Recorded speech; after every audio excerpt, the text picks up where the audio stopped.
अब ये साबित हो गया है कि हरियाणा के अंदर बीजेपी की मनोहर लाल खट्टर सरकार दलित विरोधी, पिछड़ा विरोधी और दिव्यांग विरोधी है। ये तो हमें पहले ही पता था। पूरा देश जानता है कि भारतीय जनता पार्टी आरक्षण के खिलाफ है, पिछड़े वर्गों का आरक्षण खत्म करना चाहती है। लेकिन जिस तरीके से एचपीएससी यानी Hera ferry service commission Haryana का काम कर रहा है, उससे साफ नजर आता है कि मनोहर लाल खट्टर सरकार की मंशा सही नहीं है। अभी जिन 61 पदों के लिए एचसीएस को सेलेक्ट किया गया एचपीएससी के द्वारा, उनमें पिछड़े वर्ग के साथ और एससी वर्ग के साथ जबरदस्त भेदभाव और अत्याचार किया गया है। कुल मिलाकर 61 चयनित अभ्यर्थी हैं, जिनमें से 18 सीटें ऐसी थी जहां पर एससी उम्मीदवार का चयन होना चाहिए था, लेकिन सिर्फ 6 भरी गई हैं।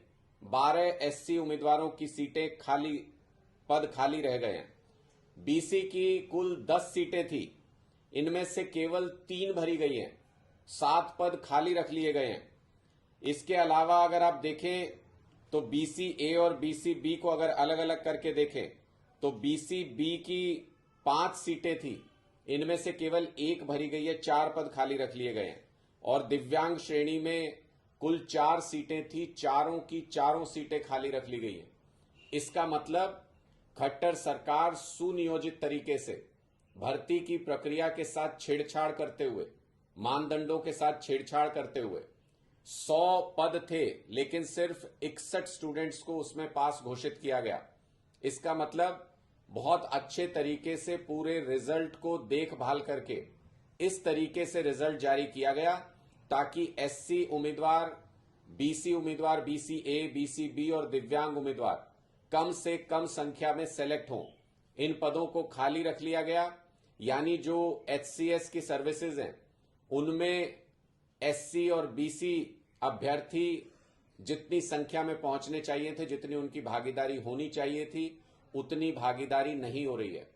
इसलिए जब देश में जातीय जनगणना की बात होती है तो सिर्फ और सिर्फ भारतीय जनता पार्टी उसके खिलाफ खड़ी नजर आती है। भारतीय जनता पार्टी उसका विरोध करती है।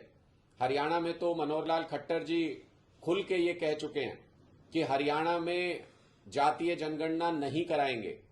क्या मनोहर लाल खट्टर जी, आपके मन में किसी तरीके की गलत भावना है एससी वर्ग के प्रति, ओबीसी वर्ग के प्रति, दिव्यांगों के प्रति, कि आप जातीय जनगणना में इनकी जनगणना नहीं कराना चाहते? और जहां एचसीएस के लिए पद भरे जा रहे हैं वहां पर इस तरह का भेदभाव देखने को मिलता है। इससे कम से कम हरियाणा के लोगों के सामने खट्टर साहब आपका दोगला चेहरा जरूर सामने आ गया है। जो वोट तो एससी ओबीसी वर्ग से खूब मांगते हैं, लेकिन जब उनके बच्चों को एचसीएस की सर्विसेज में भर्ती करने का समय आता है, आपका जो हेरा फेरी सर्विस कमीशन है, आयोग है, वो उन बच्चों को उन पदों के लिए चयनित नहीं होने देता। इस तरीके से दुर्भावना के साथ पूरी प्रक्रिया को अंजाम दिया जाता है।